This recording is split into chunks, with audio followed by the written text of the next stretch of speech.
até onde o mar chegava. Onde a gente vê esse viaduto aqui, era tudo água. E o rei Dom João VI desembarcou nesse lugar, funcionava como um farol, um local de fiscalização. Vejam o símbolo do Império Português lá em cima. Essa casa já existia, mas só até o primeiro andar, o térreo e o primeiro andar, porque era o governo civil, a sede do governo civil da colônia, desde 1763, quando o Rio de Janeiro se tornou a capital do Brasil. Com a chegada dele, foi feito o segundo andar, e aqui passou a ser esse lugar que foi inicialmente a morada de Dom João VI aqui no Brasil. Esse lugar e esse cenário do Centro Velho, ele é especialmente retratado na literatura, como vocês sabem, no Memórias de um Sargento de Milícias. Então, Manuel Antônio de Almeida, ele tomou como base, ao que tudo indica, uma narração feita por um padre, na verdade citado no capítulo 2 do Dom Casmurro. Então, peraí, lá no Dom Casmurro, o Bentinho diz que pensava em escrever uma história dos subúrbios. Lembra disso? Uma história dos subúrbios que, na verdade, ia lhe dar um pouco de trabalho, porque ele precisava de dados históricos. E a história ele também não queria que ficasse tão seca quanto aquela escrita pelo tal Padre Luiz, que conta muito sobre essa chegada do rei. A gente percebe que Memória de um Sargento de Milícias, no início, é um livro extremamente pitoresco, né? É um livro que conta episódios desse momento do Brasil de forma quase desconectada.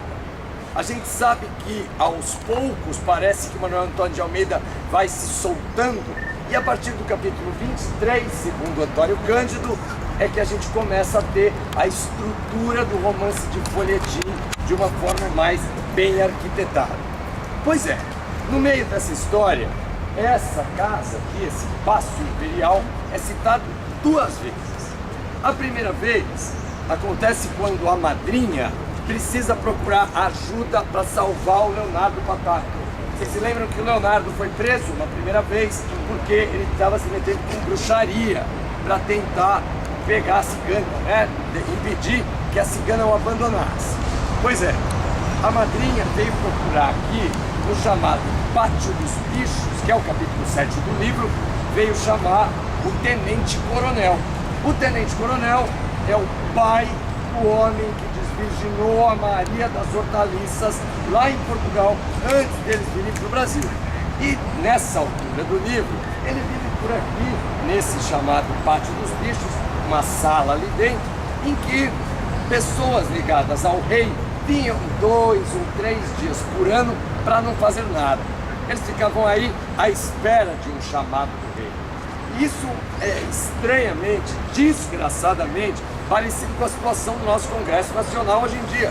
Esses caras ficavam aí, eram inúteis, tanto na guerra quanto na paz, como Manuel Antônio de Almeida nos conta, e ficavam meio adormecidos, eram velhos, meio babões, que não tinham o que fazer. E as pessoas passavam e gritavam: atenção, o rei está chamando! E quando as pessoas gritavam, eles se arrumavam, estavam sempre com o chapéu caído de um lado, a espada do outro. E aí eu convido vocês àquela reflexão que a gente normalmente faz quando pega esse livro na mão. Meu Deus, era no tempo do rei. Que tempo é esse? Desde que ele desembarcou aqui até o dia da enunciação desse livro, em 1852, esse é o tempo do rei. Aliás, o tempo do rei vai até 1889. E o quanto desse tempo do rei dura até hoje? O quanto esse Rio de Janeiro aqui que vocês estão vendo não tem os seus Chico Jucas, os seus Toma Larguras?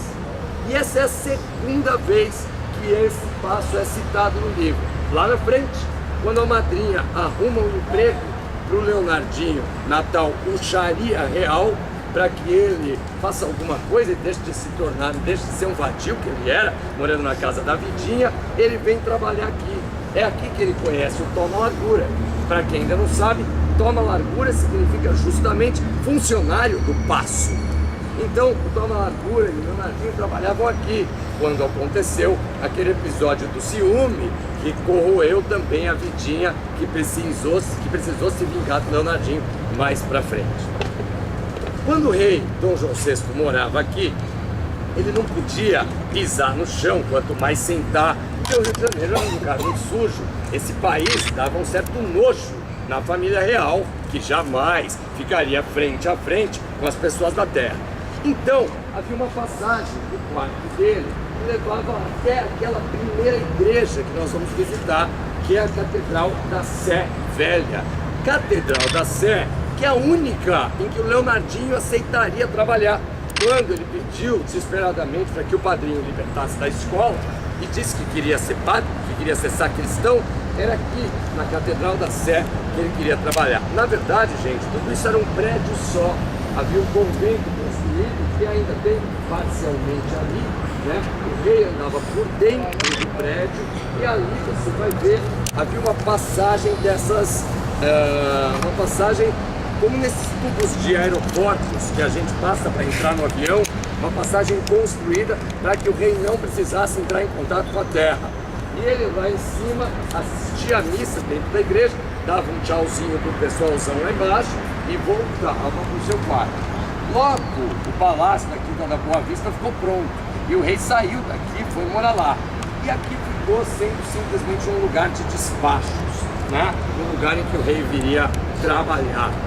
Depois, isso foi Casa da Moeda e hoje é um prédio tombado. A gente pode dar uma rápida circulada ali dentro. É um prédio tombado que funciona como um centro cultural em que acontecem constantemente exposições. Vocês estão vendo, temos uma exposição do Burle Marx, né? Um paisagista famosíssimo, um portretista aqui dentro. O problema é que a gente quer fazer uma visita guiada e eles fazem dentro dessa igreja, nós acabamos de descobrir, um show. Como que eles chamam? Show de luzes e sons. Deve ser uma coisa espetacular. É espetáculo, som e luz.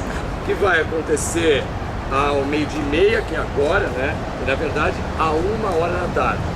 Então, nós já combinamos com a guia que fará uma visita guiada e mostrará para nós os detalhes dessa igreja rococó. Vocês vão ver